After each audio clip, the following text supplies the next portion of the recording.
नमस्ते, मेरा नाम शैली सालिस है। मैं registered dietitian, certified diabetes educator और नर्चर हेल्थ सॉल्यूशंस की फाउंडर हूँ। आज हम बात करने वाले हैं डाइट इन डायबिटीज की। पहले हम इसको डायबिटिक डाइट कहते थे, लेकिन अभी हम इसको डायबिटिक डाइट नहीं कह के हम कहते हैं कि ये सब फॉलो कर सकते। आज हम बात करने वाले हैं टाइप 2 डायबिटीज और डाइट के बारे में। तो जैसे हम देखते हैं कि जिनको टाइप 2 डायबिटीज है, इसका मुख्य कारण है मोटापा और स्पेशली जो पेट के तरफ मोटापा होता है उसको आपको कंट्रोल में रखना है। अभी डायबिटीज में हम क्या डाइट कहते हैं, तो इट्स वेरी सिंपल कि जो भी सब खाते हैं वही आप खाओ, लेकिन आपको इतना ध्यान रखना है कि आप जो खाते हैं उसको प्रमाण में खाना चाहिए। हम आपको ये एक प्लेट के द्वारा समझाने वाले हैं। तो जैसे हम कहते हैं कि खाने में क्या होता है, कार्बोहाइड्रेट, प्रोटीन और फैट। तो पहले चीज हम बात करने वाले हैं कार्बोहाइड्रेट के बारे में। अभी कार्बोहाइड्रेट किन चीजों में होता है और कार्बोहाइड्रेट करता क्या है। कार्बोहाइड्रेट जो है वो हम खाने के बाद ये ग्लूकोज में बदल देता है और ग्लूकोज जो है आपकी ब्लड शुगर को बढ़ा देता है। अभी कार्बोहाइड्रेट किन चीजों में होती है, जैसे कि आप चावल खाओ, रोटी खाओ, दाल खाओ, आप ब्रेड, बिस्किट्स, फल, दूध, ये सब में, या चीनी, शहद, गुड़, ये सब में कार्बोहाइड्रेट होता है।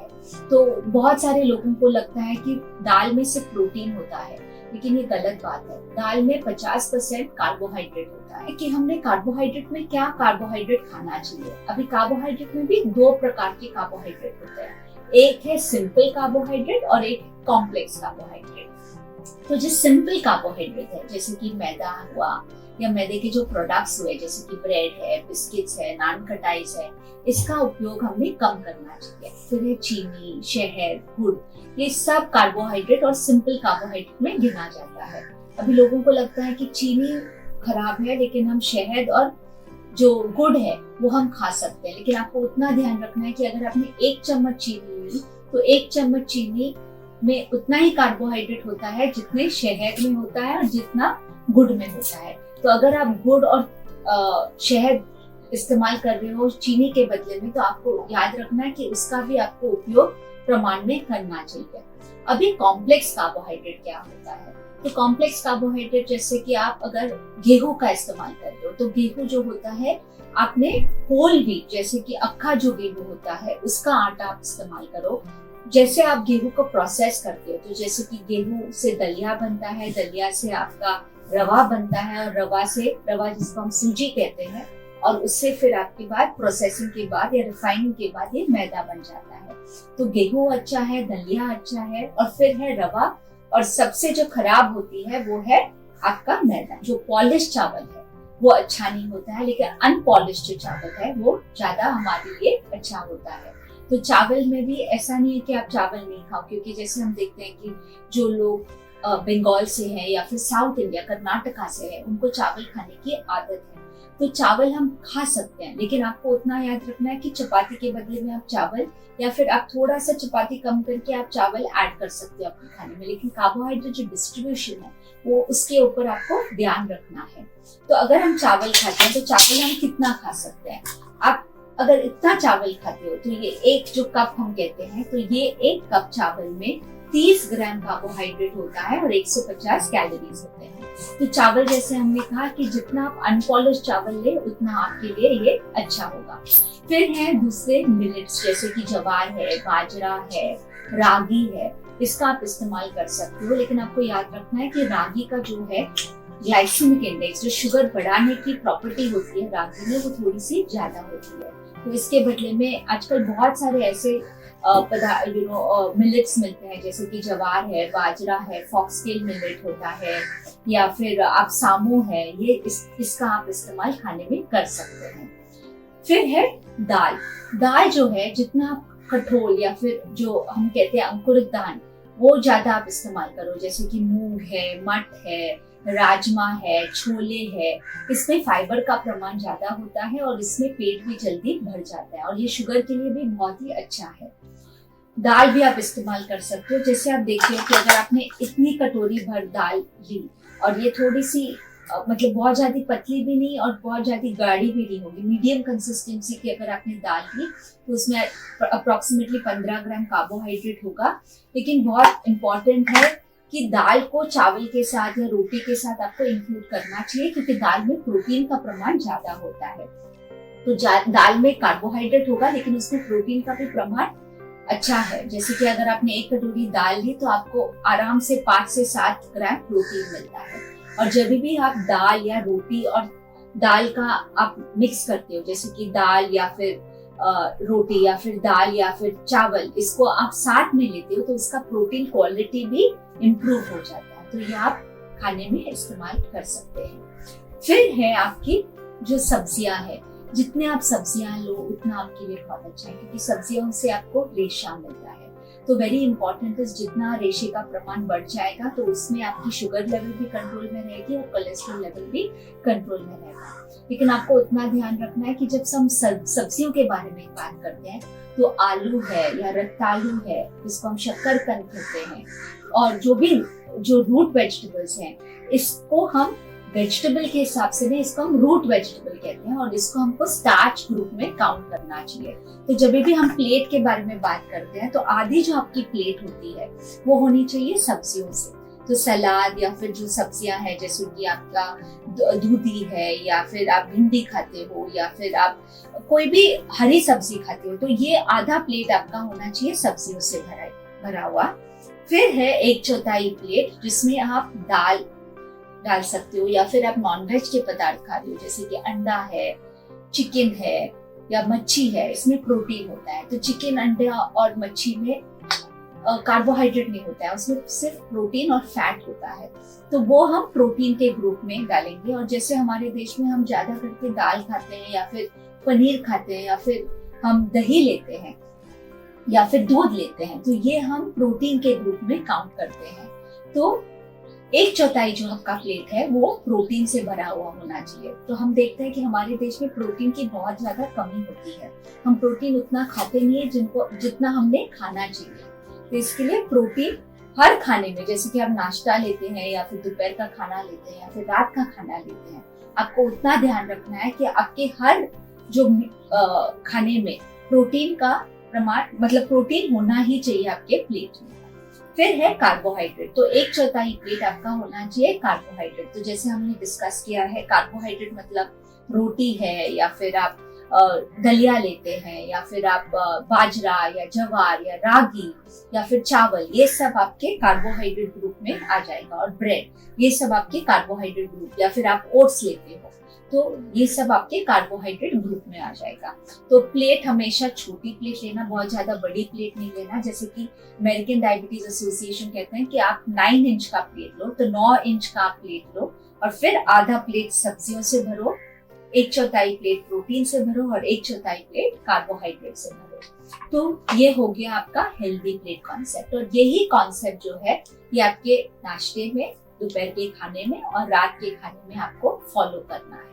तो जब आप खाना भी खाते हो, आप हमेशा याद रखना, जब आप प्रोटीन और फाइबर से या रेशे से आपका जो खाना है वो शुरू करते हैं तो आपकी शुगर लेवल अच्छे कंट्रोल में रहेगी। तो जैसे आप प्लेट खाना आपका लेते हो तो हमेशा पहले आप सब्जियों से एक निवाला आप सब्जियों के हिस्से से ले लो और एक निवाला आप ले लो आपके प्रोटीन के हिस्से से, और फिर आप खाना खाना शुरू करो। तो वैसे आपकी शुगर लेवल भी अच्छे कंट्रोल में आ जाएगी। फिर है, हम बात करते हैं दूध या फिर दही या फिर पनीर, ये आप ले सकते हैं। तो अगेन ये जो होता है वो आपके प्रोटीन ग्रुप में आ जाएंगे। तो अगर आप नॉनवेज नहीं खाते हैं तो आपको प्रोटीन कहाँ से मिलेगा? आपको प्रोटीन मिलेगा दूध से, आपको प्रोटीन मिलेगा आपके पनीर से और दही से। दही बहुत अच्छा है क्योंकि दही में प्रोबायोटिक भी होता है, जो आपके जो पेट के जंतु हैं, जो अच्छे जंतु हैं, वो आपके जो पेट का जो हेल्थ होता है, गट हेल्थ जिसे हम कहते हैं, वो उसको इम्प्रूव करने में मदद करता है। तो दही का इस्तेमाल आप खाने में ले सकते हो। जैसे कि आप छाछ ले लो, जो थोड़ा सा नमक कम रखना, और फिर आप छाछ ले सकते हो खाने के साथ या फिर खाने के बीच में आप ले सकते हैं। तो इससे आपको प्रोटीन भी मिल जाएगा।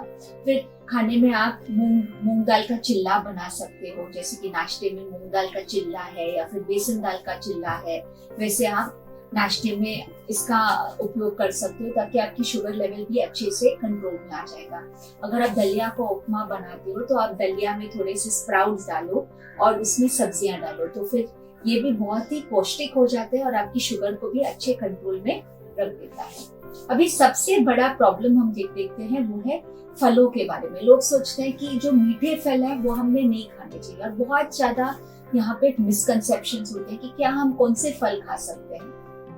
तो फल अब में आपको इतना याद रखना है कि जो भी फल आप खाते हो उसका प्रमाण आपके जो मुट्ठी में फिट हो उतना आप फल खा सकते हो। जैसे कि अभी अगर आप आम खाते हो तो आम आप तभी ही खाओ जब आपकी शुगर लेवल कंट्रोल में हो, और आम आप एक मुट्ठी में जितना आम फिट होता है उतना आप आम खा सकते हो। अगर आपको केला खाना है तो केले में ग्लाइसेमिक इंडेक्स बहुत ज्यादा होता है और उसका ग्लाइसेमिक लोड भी ज्यादा होता है। तो केले में आप एक छोटा इलायची केला खा सकते हो, और तभी आप खाओ जब भी आपकी शुगर लेवल कंट्रोल में आ जाए।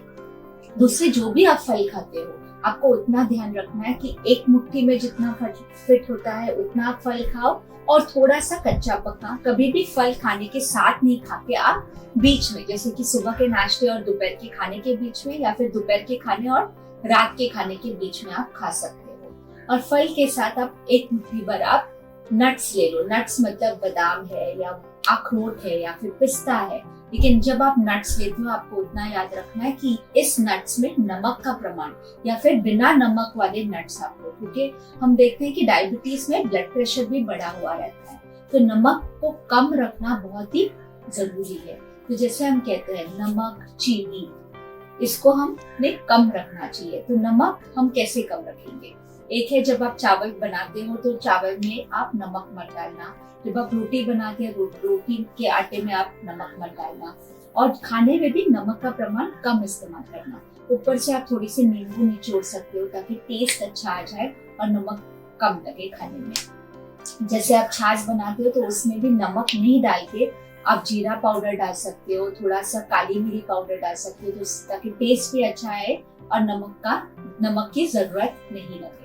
तो ये आपको याद रखना है कि जो खाना होता है डायबिटीज में वो वैसे ही होता है जो हर इंसान ने खाना चाहिए, क्योंकि हम देखते हैं कि हमारे देश में प्री डायबिटीज या जो बॉर्डरलाइन डायबिटीज उसके भी लोग बहुत ज्यादा हैं और उनको पता भी नहीं है कि उनकी शुगर लेवल बढ़ी हुई है। इसके लिए पूरे परिवार में अच्छा संतुलित खाना खाना चाहिए, जो अच्छे न्यूट्रिशियस जो न्यूट्रिएंट्स है वो आपको मिले और आपकी हेल्थ बनी रहे। तो अब हम को बहुत सारे लोग पूछते हैं कि तेल कौन सा इस्तेमाल करना चाहिए और कितना इस्तेमाल करना चाहिए। तो तेल हम कहते हैं कि ऐसे जो 1 चम्मच तेल है वैसे आप दिन में 3 से 4 चम्मच तेल इस्तेमाल कर सकते हो। और कौन सा तेल इस्तेमाल करना चाहिए? जो भी आपके रीजन में यूज होता है, जैसे कि आप राई का तेल इस्तेमाल कर सकते हैं, या फिर मूंगफली का तेल इस्तेमाल कर सकते हो, या फिर राइस ब्रांड का तेल इस्तेमाल कर सकते हो। आजकल ब्लेंड ऑयल्स भी मार्केट में मिल रहा है, तो वो भी आप इस्तेमाल कर सकते हो। और तेल को रोटेशन में रखना चाहिए, तो रोटेट करना चाहिए हमने तेल को। जैसे कि एक खाने में आपने कुछ तेल इस्तेमाल किया तो दूसरे में आप कुछ अलग इस्तेमाल करो। आप प्योर देसी घी भी इस्तेमाल कर सकते हो, लेकिन आपको याद रखना है कि अगर 3 या 4 चम्मच आपको तेल बोला गया है उसमें से 1 चम्मच आप प्योर गाय का देसी घी आप इस्तेमाल कर सकते हैं। तो ये हुआ जो डायबिटीज डाइट होना चाहिए, मतलब डाइट इन डायबिटीज जो हम कहते हैं। और आप देखोगे कि ये डाइट बहुत ही सिमिलर है जो सब में खाना चाहिए। अभी हम बात करेंगे शाम को लोगों को भूख लगती है, तो कहते हैं कि 5 बजे हम क्या खा सकते हैं, क्योंकि उस समय पे तो बहुत भूख लगती है और तभी हम खाते हैं बिस्किट्स खाते हैं, या फिर चूड़ा या फरसान खाते हैं उस समय पे, या फिर खाकरा खाते हैं। अभी आपको याद रखना है कि उस समय पे आप ऐसे खाना खाओ जिसमें रेशा हो और प्रोटीन हो। जैसे कि आपने चना चाट बना के खा लिया, या फिर मखाने में थोड़ी सी सब्जियां डाल दी और मखाना चाट बना दिया, या फिर आपने कुरमुरा लिया उसमें चना और थोड़ी सी मूंगफली डाल दी। तो ये जो है वो एक बहुत ही ज्यादा होलसम नाश्ता हो जाता है शाम के लिए। या फिर आपने चिल्ला बना दिया, जैसे कि मूंग दाल का चिल्ला है या फिर बेसन दाल का चिल्ला है, वो भी आप ले सकते हो शाम को। तो ये आप, या फिर अगर कुछ नहीं है तो एक फल और उसके साथ थोड़े से नट्स ले लिए, तो ये भी बहुत ही आसान है जो आप कहीं पे भी ले सकते हो, ऑफिस में ले सकते हो या फिर घर पे ले सकते हैं, और ये आपकी शुगर लेवल को मेंटेन रखेगा। उतना याद रखना है कि जो खाखरा है या जो भी ऐसे खाने, अगर खाखरा घर पे बना हुआ है, जैसे कि मूंग दाल का खाखरा बनाते हो या फिर मट का खाखरा बनाते हो, तो उसमें प्रोटीन का प्रमाण अच्छा होता है, तो वो आप ले सकते हो। लेकिन जो आपको रेडीमेड मार्केट में जो खाखरा मिलते हैं या फिर बिस्किट मिलते हैं, ये इस सब में मैदे का इस्तेमाल होता है, तो मैदा जितना आप खाओगे उतना आपकी ब्लड शुगर बढ़ी रहेगी। फिर लास्ट जो चीज है वो है पानी। याद रखना है कि अगर आपको कोई प्रॉब्लम नहीं है, जैसे कि किडनी की बीमारी में हम अक्सर पानी का प्रमाण कम बोलते हैं, या फिर कोई हार्ट कंडीशन में हम कहते हैं कि पानी का प्रमाण आपने कम करना चाहिए। लेकिन अगर आपको कोई प्रॉब्लम्स नहीं है और सिर्फ डायबिटीज है, तो आपने याद रखना चाहिए कि पानी पे भी आपको फोकस करना चाहिए।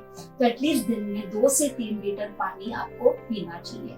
और पानी आप सुबह उठ के, जैसे आप सुबह उठते हो तो चाय या कॉफी नहीं पी के आप पहले पानी पी लो, उसके बाद दिन भर में आप पानी पीते रहना, और 6 बजे तक आपके एटलीस्ट 2 लीटर पानी खत्म हो जाना चाहिए। रात को ज्यादा पानी हम मना करते हैं, क्योंकि फिर आपको रात को उठ के बाथरूम जाना पड़ेगा और आपकी नींद खराब हो जाएगी। बहुत जरूरी है कि आपकी नींद पूरी होनी चाहिए, तो एटलीस्ट 7 से 8 घंटा आपने पूरी नींद लेनी चाहिए।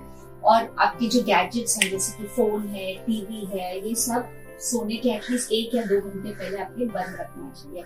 और चाय, कॉफी या फिर ग्रीन टी, इसका इस्तेमाल सोने के पहले नहीं करना चाहिए, क्योंकि ये आपकी नींद खराब कर देगी। और उसके साथ स्ट्रेस या फिर टेंशन की मात्रा भी थोड़ी सी आपने कम करनी चाहिए। आपको मैनेज करना बहुत इम्पोर्टेंट है, क्योंकि उससे भी आपकी शुगर लेवल बढ़ सकती है। ये मेरी किताब है डाइट एंड डायबिटीज सिंप्लीफाइड। इसमें डायबिटीज के बारे में सब जानकारी है, क्या डाइट लेना चाहिए, कितना लेना चाहिए, और आपके जो भी प्रश्न है उसके सब उत्तर इस बुक में है।